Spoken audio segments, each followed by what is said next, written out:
Hello friends, welcome to back my YouTube channel study genius 96।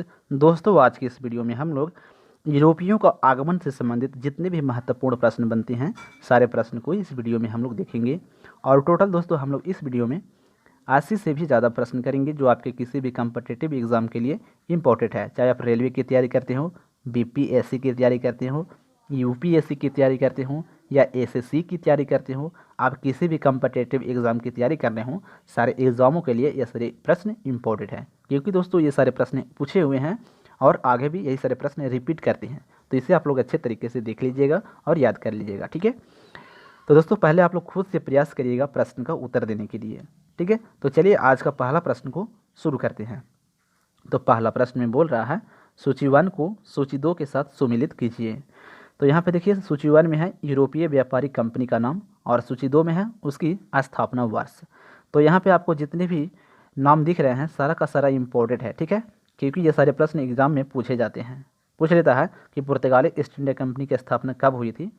तो इसकी जो स्थापना हुई थी ये हुई थी 1498 ईस्वी में। ठीक है, और ब्रिटिश ईस्ट इंडिया कंपनी की स्थापना हुई थी 1600 ईस्वी में, और डच ईस्ट इंडिया कंपनी की स्थापना हुई थी 1602 ईस्वी में, और फ्रेंच ईस्ट इंडिया कंपनी की स्थापना हुई थी 1664 ईस्वी में। ठीक है, तो इसका जो राइट आंसर होगा ऑप्शन ए वाला होगा, 1 2 3 4। ठीक है, अगला प्रश्न करेंगे 2 में है सूची 1 को सूची 2 के साथ सुमिलित कीजिए। तो सूची 1 में है यूरोपीय व्यापारी कंपनी का नाम और सूची 2 में है उसका मुख्यालय का नाम। तो यहाँ पे देखिए इसका जो राइट आंसर होगा ये होगा ऑप्शन बी, यानी कि ए का 1, बी का 2, सी का 3 और डी का 4।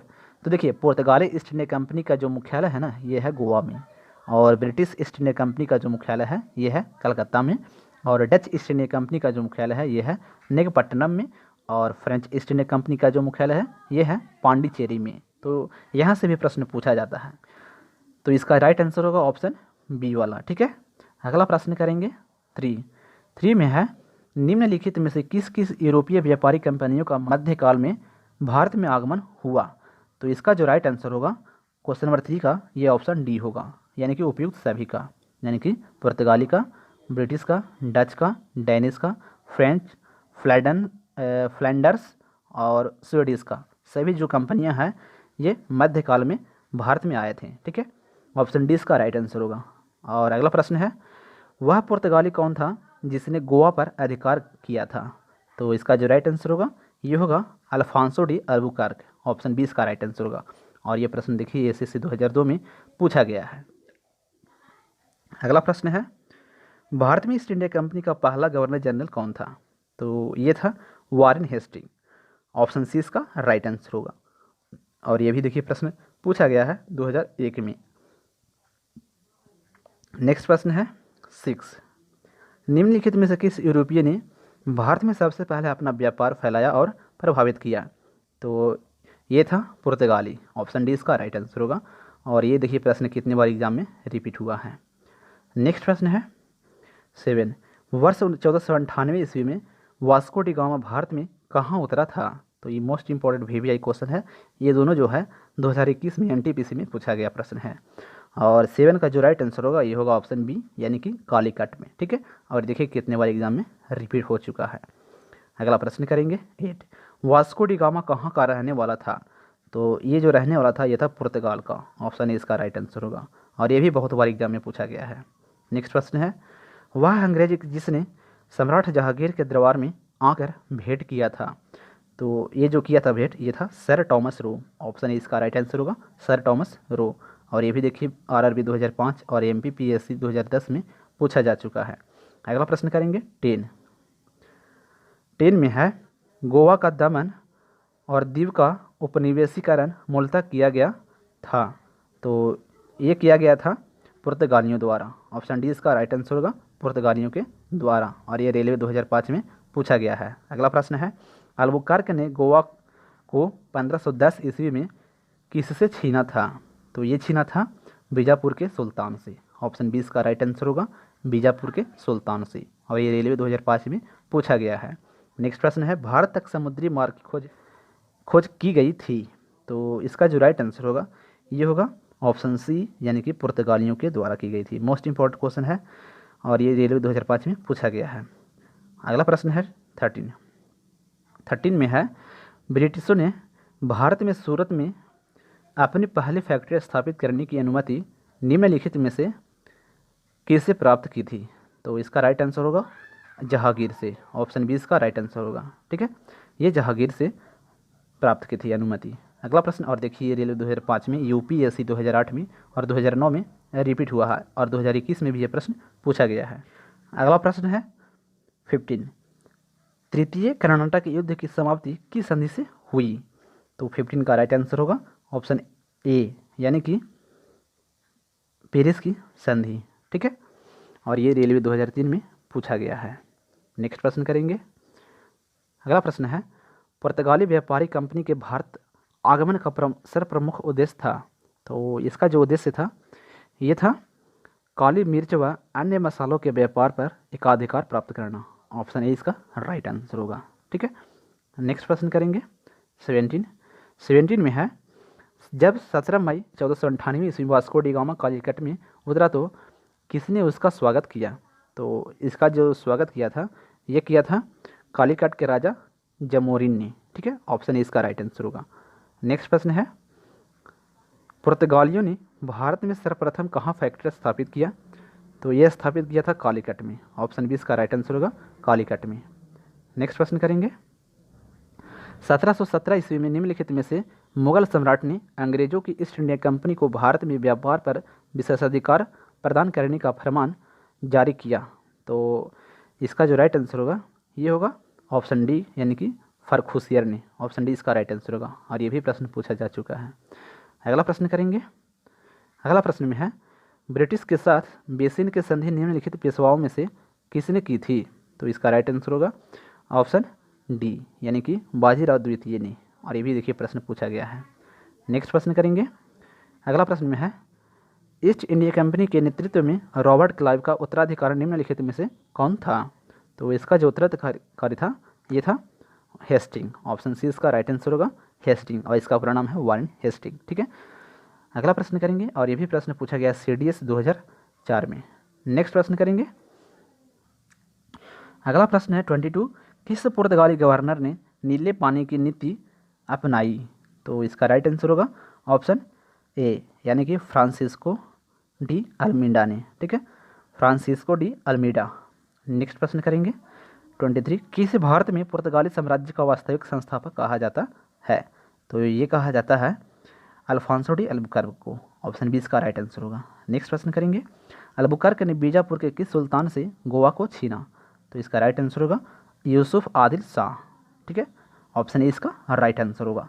नेक्स्ट प्रश्न है 25 में है, पुर्तगाली उपनिवेश का प्रथम गवर्नर भारत में कौन हुआ? तो ये था Francisco de Almeida. Option C इसका राइट आंसर होगा और ये BPSC 2002 में पूछा जा चुका है। नेक्स्ट प्रश्न है, निम्नलिखित में से किस अंग्रेज ने पुर्तगालियों को सौली या स्वाली के स्थान पर हराया? तो ये इसका जो राइट आंसर होगा ऑप्शन बी होगा थॉमस बेस्ट ने, और ये भी BPSC 2001 में पूछा गया है। अगला प्रश्न है, निम्नलिखित में से प्रथम कर्नाटक युद्ध का कौन सा तत्कालीन कारण था? तो इसका जो राइट आंसर होगा ऑप्शन बी होगा ऑस्ट्रिया की राजगद्दी की जंग। ठीक है, और ये भी BPSC 2001 में पूछा जा चुका है। अगला प्रश्न करेंगे, किसे जहांगीर ने खान की उपाधि से सम्मानित किया? तो 28 का राइट आंसर होगा ऑप्शन ए, यानी कि हॉकिंस को। ठीक है, और ये प्रश्न पूछा गया BPSC 1995 में।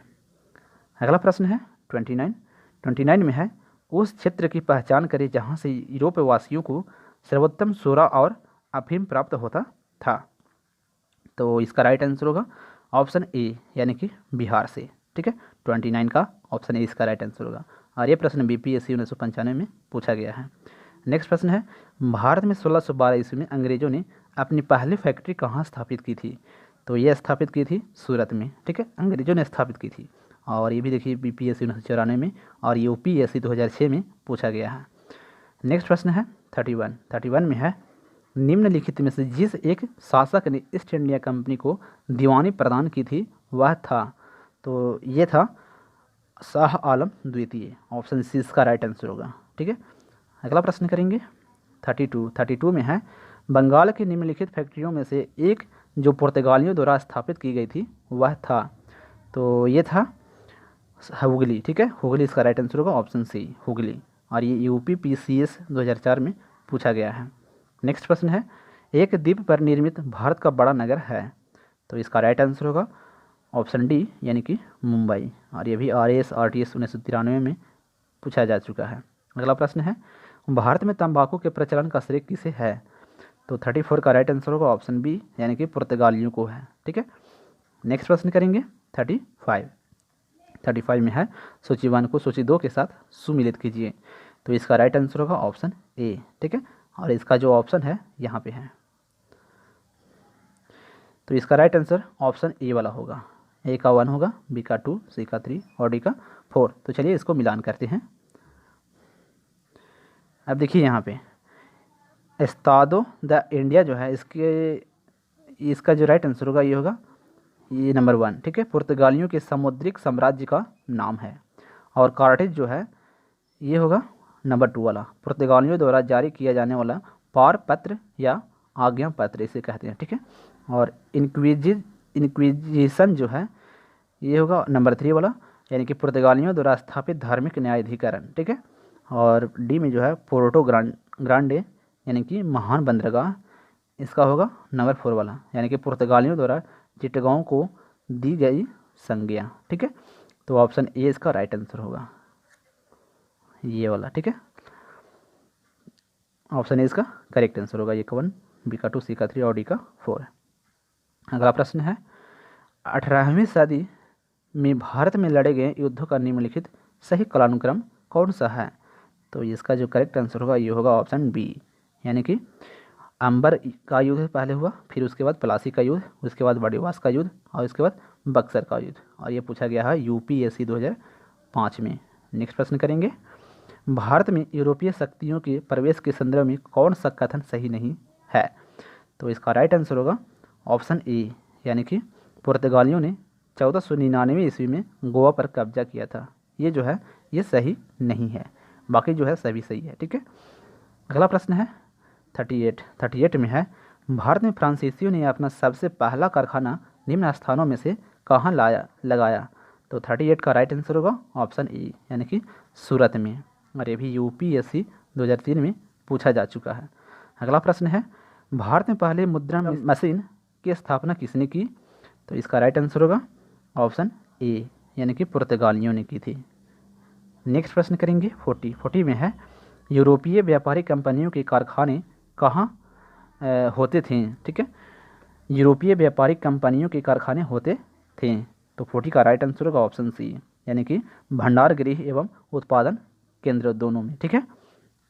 अगला प्रश्न करेंगे, पुर्तगाली उपनिवेशों गोवा, दमन और दीव को किस वर्ष जन आंदोलन के बल पर भारत सरकार ने भारतीय गणराज्य में विलय किया, तो 41 का जो करेक्ट आंसर होगा ऑप्शन सी होगा, यानी कि 1961 ईस्वी में। नेक्स्ट प्रश्न करेंगे, पुर्तगालियों की पहली फैक्ट्री कालीकट में 1500 ईस्वी में किसने स्थापित किया, तो 42 का करेक्ट आंसर होगा option A, Pedro Alvarez cameral ने। अगला प्रश्न करेंगे 43 में है, भारत से भारतीय वस्त्रों को प्रमुख निर्यात की वस्तु बनाने का श्रेय किसे है, तो 43 का राइट आंसर होगा ऑप्शन सी, यानी कि फ्रांसीसियों को है। अगला प्रश्न करेंगे 44 में है, डचों को भारतीय व्यापार से अलग करने में कौन सफल रहे, तो ये जो सफल रहे थे ये रहे थे अंग्रेज, ऑप्शन सी इसका राइट आंसर होगा अंग्रेज। नेक्स्ट प्रश्न है, वह कौन सा निर्णायक युद्ध था जिसमें अंग्रेजों ने डचों को हरा दिया, जिस कारण डचों की भारत में चुनौती खत्म हो गई, तो 45 का करेक्ट आंसर होगा ऑप्शन ए, यानी कि बेदरा का युद्ध, और ये हुआ था 1759 ईस्वी में, ठीक है। नेक्स्ट प्रश्न करेंगे 46, डचों ने अपनी पहली फैक्ट्री 1605 ईस्वी में कहाँ स्थापित की, तो यह स्थापित किया था मछलीपट्टनम में, ऑप्शन सी इसका राइट आंसर होगा मछलीपट्टनम। नेक्स्ट प्रश्न है, ब्रिटिश सिकरी और आगरा पहुंचने वाला पहला अंग्रेज व्यापारी था, तो ये था रॉल्फ हिच, ऑप्शन ए इसका राइट आंसर होगा रॉल्फ हिच था।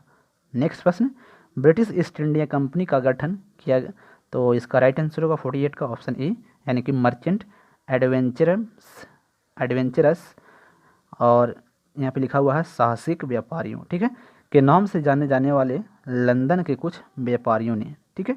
तो ऑप्शन ए इसका राइट आंसर होगा। अगला प्रश्न करेंगे 49 में है 31 दिसंबर 1600 को किसने एक रॉयल चार्टर यानी कि राजकीय अधिकार पत्र जारी कर ब्रिटिश ईस्ट इंडिया कंपनी को पूर्वी देशों के साथ व्यापार करने का एकमात्र अधिकार दिया?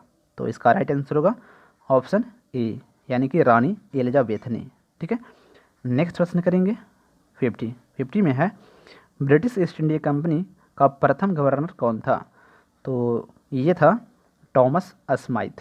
ऑप्शन ए इसका राइट आंसर होगा टॉमस स्माइथ। नेक्स्ट प्रश्न है कैप्टन विलियम हॉकिंस किस जहाज़ से भारत पहुंचा?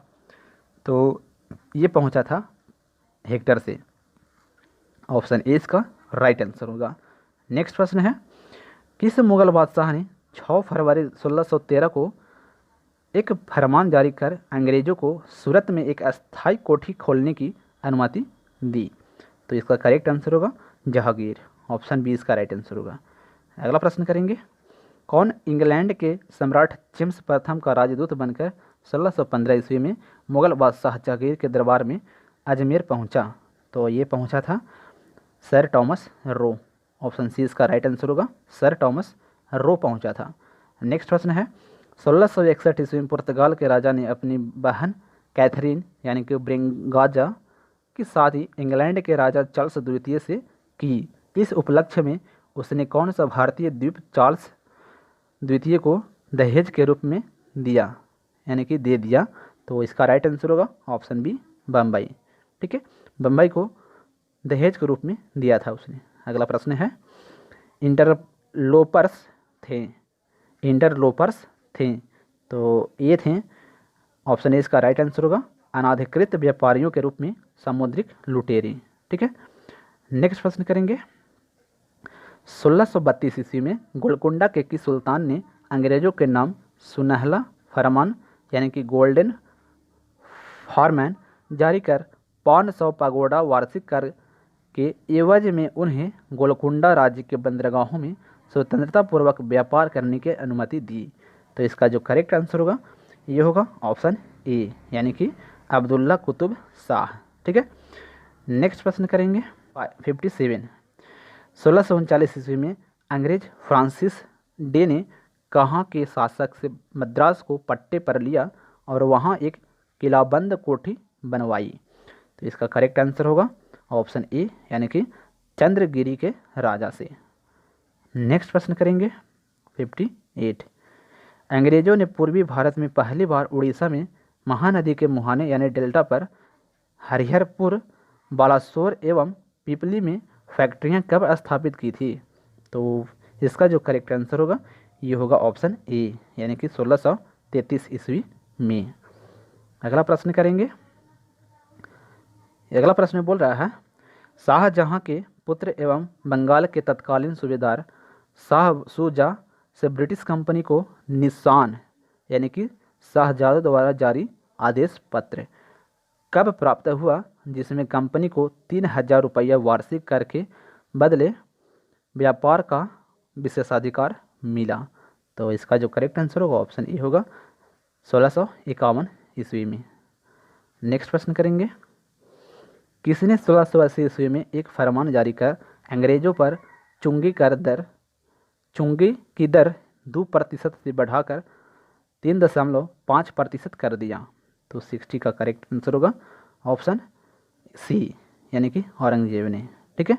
ऑप्शन सी इसका राइट आंसर होगा। अगला प्रश्न करेंगे 61 में है किस बादशाह के आदेश पर मुगल सेना ने 1686 ईस्वी में हुगली पर आक्रमण कर अंग्रेजों को निकाल बाहर किया? तो इसका राइट आंसर होगा ऑप्शन ए यानी कि औरंगजेब ने। नेक्स्ट प्रश्न करेंगे किस मुगल बादशाह ने अंग्रेजों से 1.5 लाख रुपए मुआवजा के तौर पर वसूल किए?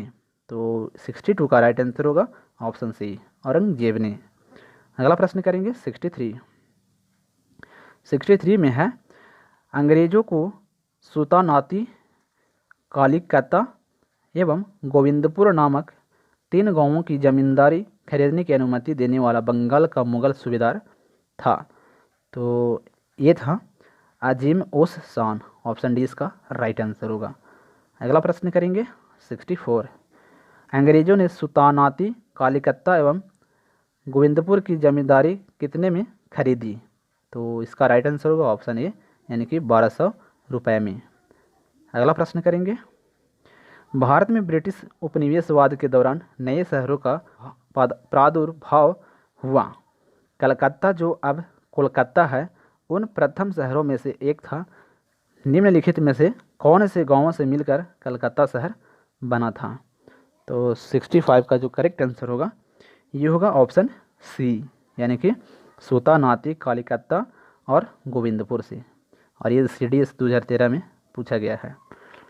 अगला प्रश्न है, 30 सितंबर 1716 को मुगल बादशाह फर्रुखियत द्वारा ब्रिटिश कंपनी के नाम जारी फरमान के संबंध में क्या सही है?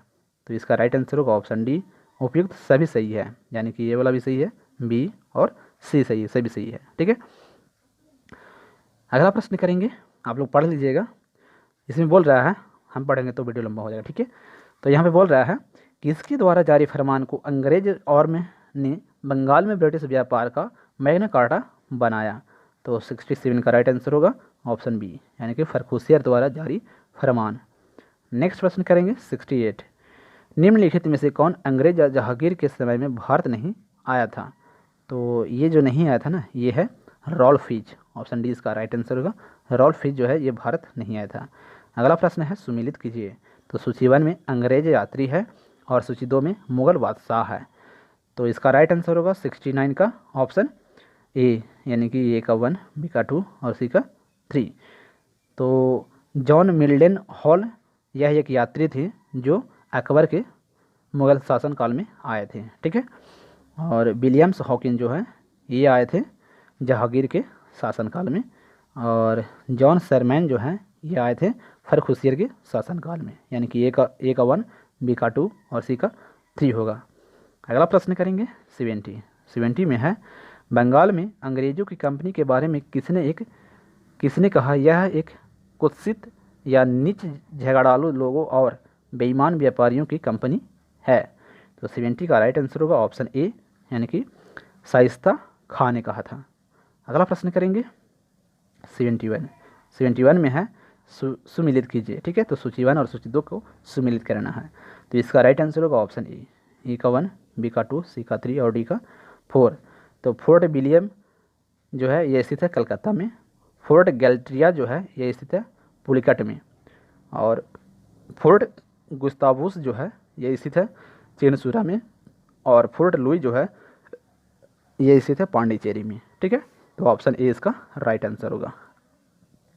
अगला प्रश्न 72 में है, फ्रांसिस मार्टिन ने बीजापुर के सुल्तान सिकंदर आदिल शाह के अधीनस्थ वलीकोंडपुर में मुस्लिम सूबेदार से शेर खान लोदी से परदुचरी नामक एक छोटा गांव प्राप्त किया।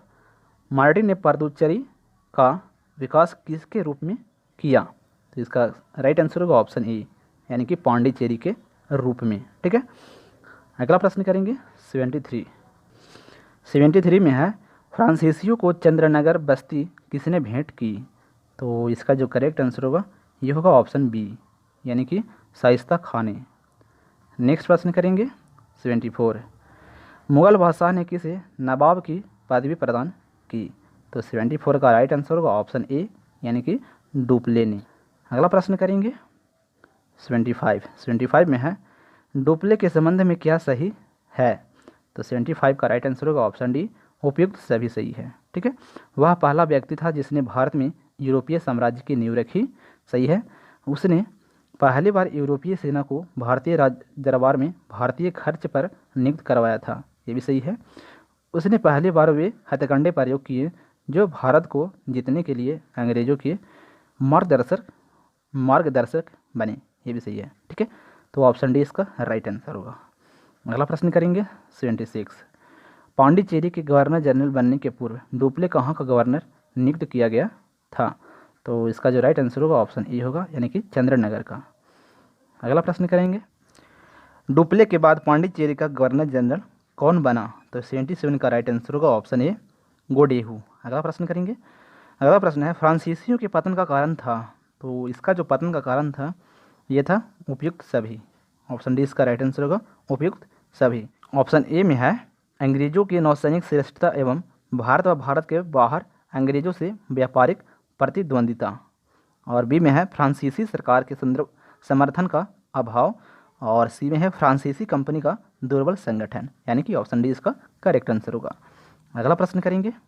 अगला प्रश्न में है निम्नलिखित में कौन सा युद्ध निर्णायक युद्ध था जिसमें फ्रांसीसी हार गए और अंग्रेजों की सर्वोच्चता स्थापित हो गई। तो इसका राइट आंसर होगा ऑप्शन ए, यानी कि वाडिवास का युद्ध, और ये हुआ था 1760। अगला प्रश्न करेंगे 80 में है कौन सा युद्ध यूरोपीय आंग्ल फ्रांसीसी युद्ध का विस्तार नहीं था। तो 80 का राइट आंसर होगा ऑप्शन बी, यानी कि द्वितीय कर्नाटक युद्ध है, और ये हुआ था 1749 से 1754 ईस्वी के बीच। अगला प्रश्न करेंगे प्रथम कर्नाटक युद्ध की समाप्ति किस संधि से हुई। तो इसका राइट आंसर होगा ऑप्शन ए, यानी कि ए ला सापेल की संधि। अगला प्रश्न करेंगे 82 गोडेहू की संधि या पांडिचेरी की संधि से कौन सा युद्ध समाप्त हुआ। तो 82 का राइट आंसर होगा ऑप्शन बी, यानी कि द्वितीय कर्नाटक युद्ध है। नेक्स्ट प्रश्न करेंगे 83 में है वाडिवास के युद्ध में अंग्रेजों का नेतृत्व किसने किया। तो ये किया था सर आयर कूट ने। ऑप्शन ए इसका राइट आंसर होगा, सर आयर कूट। नेक्स्ट प्रश्न है कर्नाटक का तृतीय युद्ध किस संधि के फलस्वरूप समाप्त हुआ। तो 84 का राइट आंसर होगा ऑप्शन सी, पेरिस की संधि से समाप्त हुआ था। अगला प्रश्न करेंगे 85 फ्रांस की सरकार ने किस वर्ष भारत स्थित फ्रांसीसी बस्तियों का अधिकार भारत सरकार को सौंप दिए। तो 85 का राइट आंसर होगा ऑप्शन बी, यानी कि 1954 ईस्वी में। अगला प्रश्न करेंगे। अगला प्रश्न में बोल रहा है इतिहासकार मैकाले के अनुसार वह पहला व्यक्ति कौन था जिसने पहली बार अनुभव किया कि मुगल साम्राज्य के खंडहरों पर एक यूरोपीय साम्राज्य बनाया जा सकता है। तो इसका राइट आंसर होगा ऑप्शन ए, यानी कि डुप्ले। नेक्स्ट प्रश्न करेंगे 87 निम्न यूरोपीय शक्तियों ने भारतीय व्यापार में समय समय पर प्रवेश किया। तो 87 का राइट आंसर होगा ऑप्शन बी, यानी कि 4 1 2 3। ठीक है, तो पहले किया था पुर्तगाली ने, फिर किया था अंग्रेज ने, उसके बाद किया डच ने, और उसके बाद फ्रांसीसी ने। ठीक है, तो ऑप्शन बी इसका राइट आंसर होगा। अगला प्रश्न करेंगे निम्नलिखित यूरोपियों में से कौन सा एक स्वतंत्रता पूर्व भारत में व्यापारी के रूप में सबसे अंत में आए। तो 88 का राइट आंसर होगा ऑप्शन सी, फ्रांसीसी सबसे अंत में आए थे। ठीक है, अगला प्रश्न करेंगे भारत का बादशाह उस समय कौन था जब ब्रिटेन की ईस्ट इंडिया कंपनी की स्थापना हुई थी। तो इसका राइट आंसर होगा ऑप्शन सी, अकबर। ठीक है, और ये प्रश्न यूपीपीसीएस 2008 में पूछा गया है।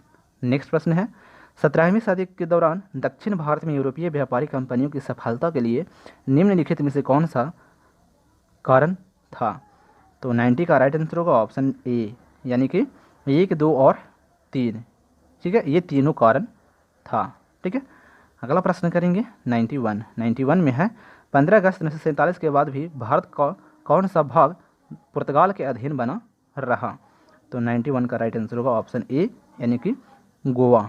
ठीक है, और ये प्रश्न एमपीपीएससी 2010 में पूछा गया है। अगला प्रश्न करेंगे पांडिचेरी यानी वर्तमान में पुडुचेरी के नाम से जो जाना जाता है के संदर्भ में निम्नलिखित कथनों पर विचार कीजिए। तो 92 का राइट आंसर होगा ऑप्शन ए, यानी कि केवल 1। ठीक है, इसमें कह रहा है उपयुक्त में से कौन सा कथन सही है। तो केवल 1 वाला सही है। पांडिचेरी पर कब्जा करने वाली पहली यूरोपीय शक्ति फ्रांसीसी थी। ठीक है, अगला प्रश्न करेंगे 93 में है लंदन में ब्रिटिश ईस्ट इंडिया कंपनी के गठन के समय भारत का निम्नलिखित में से कौन सा बादशाह था। तो 93 का राइट आंसर होगा ऑप्शन ए, अकबर था। और ये प्रश्न यूपीपीएससी 2012 में पूछा गया है। अगला प्रश्न करेंगे 94 वाडिवास के युद्ध में। तो 94 का राइट आंसर होगा ऑप्शन सी, ब्रिटिश ने फ्रेंच को हराया था। ठीक है, और वाडिवास का जो युद्ध हुआ था ये हुआ था 1760 में। इंपॉर्टेंट है, याद रखिएगा डेट भी। और ये यूपीपीसीएस 2015 में पूछा गया है। अगला प्रश्न है और आज का ये लास्ट प्रश्न है। ठीक है, तो इसमें बोल रहा है मद्रास में इंग्लिश ईस्ट इंडिया कंपनी के अधिवास के स्थान को किस नाम से जाना जाता था। तो इसका राइट आंसर होगा option B, Fort Saint George. ठीक है, फोर्ट सेंट जॉर्ज के नाम से जाना जाता था। और ये एनडीए 2018 में पूछा गया प्रश्न है। तो टोटल दोस्तों हम लोगों ने 80 से भी ज़्यादा प्रश्न किए जो दोस्तों किसी न किसी कम्पिटिटिव एग्ज़ाम में पूछे हुए हैं, और आगे भी यही सारे प्रश्न रिपीट होते रहते हैं। तो इसे आप लोग अच्छे तरीके से याद कर लीजिएगा, ठीक है। अगर आप इस चैनल पर पहली बार विजिट कर रहे हैं तो चैनल को जरूर सब्सक्राइब कर लीजिएगा, और बगल में बेल आइकन घंटे का निशान भी है, उसे भी दबा लीजिएगा। और वीडियो अगर आपको अच्छा लगा होगा तो लाइक और शेयर ज़रूर कर दीजिएगा, ठीक है। तो चलिए मिलते हैं फिर अगले वीडियो में, तब तक के लिए जय हिंद। प्रतिदिन इस तरह का इम्पोर्टेंट वीडियो पाने के लिए अपने YouTube चैनल को सब्सक्राइब करें, वीडियो को लाइक करें और शेयर करें।